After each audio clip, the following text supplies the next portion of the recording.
नमस्कार, मैं राखी और आप देख रहे हैं न्यूज 31 उत्तराखंड। और अब वक्त हो चुका है बागेश्वर बुलेटिन का। बागेश्वर में कांग्रेस के जिला मीडिया कोऑर्डिनेटर हरीश ऐठानी ने प्रेस वार्ता का आयोजन किया, जिसमें उन्होंने कहा कि नैतिकता के आधार पर विफल सरकार और जनप्रतिनिधियों को इस्तीफा दे देना चाहिए।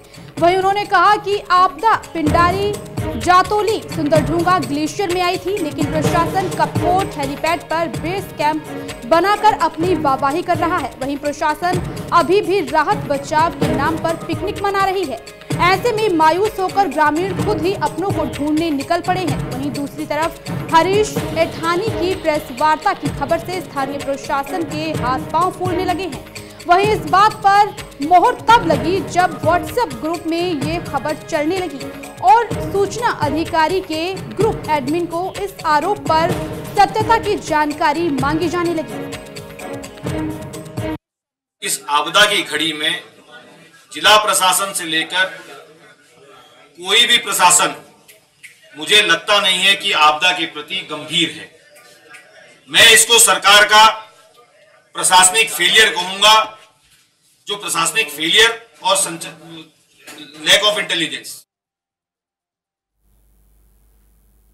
उत्तराखंड में बिना अनुमति ग्लेशियरों की सैर पर गए पर्यटकों के खिलाफ वन विभाग सख्त कदम उठाएगा। दरअसल बीते दिनों हुई बारिश के बाद पिंडारी, सुंदरढूंगा, कफनी ग्लेशियरों में करीब 75 पर्यटक और स्थानीय लोग फंस गए थे। वहीं फंसे पर्यटकों में देश के साथ साथ अमेरिकी मूल के लोग भी शामिल थे। इस दौरान फंसे हुए ट्रैकरों की खोज की गई तो किसी का भी रिकॉर्ड वन विभाग के पास दर्ज नहीं था, जबकि वन क्षेत्र में पड़ने वाले ग्लेशियरों की यात्रा के लिए वन विभाग में पंजीकरण कराना जरूरी होता है, जिसे देखते हुए अब विभाग ने तय किया है कि जितने भी देशी और विदेशी पर्यटक बिना पंजीकरण कराए ग्लेशियर की सैर पर गए थे, उनके टूर ऑपरेटरों का पता लगाया जाएगा, जिसके बाद आगे की कार्रवाई की जाएगी।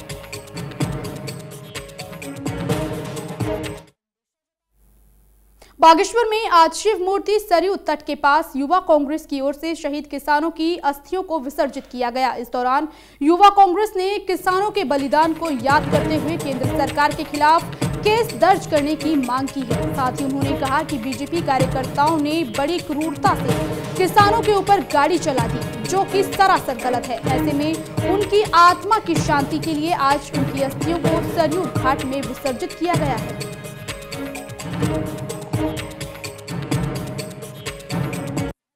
यहाँ पर युवा कांग्रेस ने जो किसान जो यहाँ पर हमारे 6 जो शहीद हुए थे, जो कि बीजेपी के मंत्री के बेटे द्वारा जिनकी निर्मम हत्या कर दी गई थी, उन्हीं के अस्थियाँ आज यहाँ पर बागेश्वर हमारे पास पहुँची थी। मारा गया है जिन किसानों को, हम कह सकते हैं कि ये हत्या है एक प्रकार से।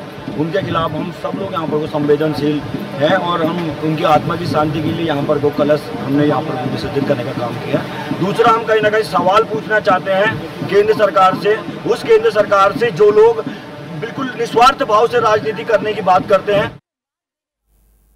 बागेश्वर के कपकोट या लोहार खेत के बैरियर को खाती या खरकिया में शिफ्ट किए जाने पर चर्चा की जा रही है, जिसको लेकर डीएफओ और डीएम समेत एसपी ने इस प्रस्ताव पर चर्चा कर ली है। आपको बता दें कि जिले में घूमने आए पर्यटक बिना अनुमति ग्लेशियरों तक पहुंच गए और आपदा के दौरान वहां पर फंस गए। इस दौरान ग्लेशियर रेंज के आरओ विजय मेलकानी ने बताया कि ग्लेशियरों की सैर पर जाने वाले देशी पर्यटकों के लिए 1 सप्ताह तक का पंजीकरण शुल्क 67 रुपए और विदेशी पर्यटकों के लिए 122 रुपए है। वहीं डीएफओ हिमांशु बागरी ने बताया कि बिना अनुमति ग्लेशियरों की सैर पर गए पर्यटकों के नाम और पते इकट्ठे किए गए हैं, जिसके आधार पर टूर ऑपरेटरों का पता लगाया जा रहा है। वहीं भविष्य में बिना पंजीकरण कराए ग्लेशियर जाने वाले पर्यटकों के खिलाफ कार्रवाई की जाएगी।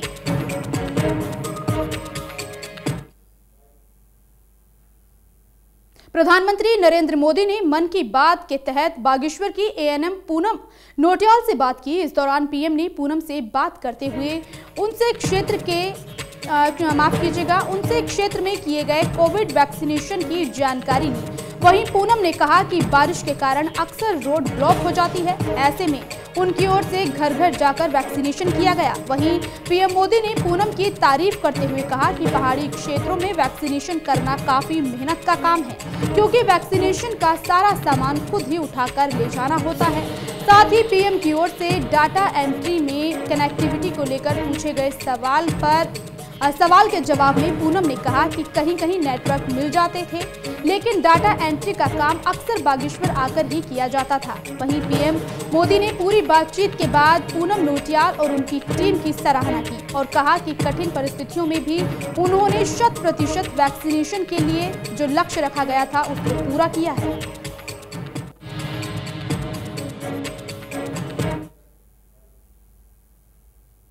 और इसी के साथ आज के बुलेटिन में बस इतना ही। नमस्कार।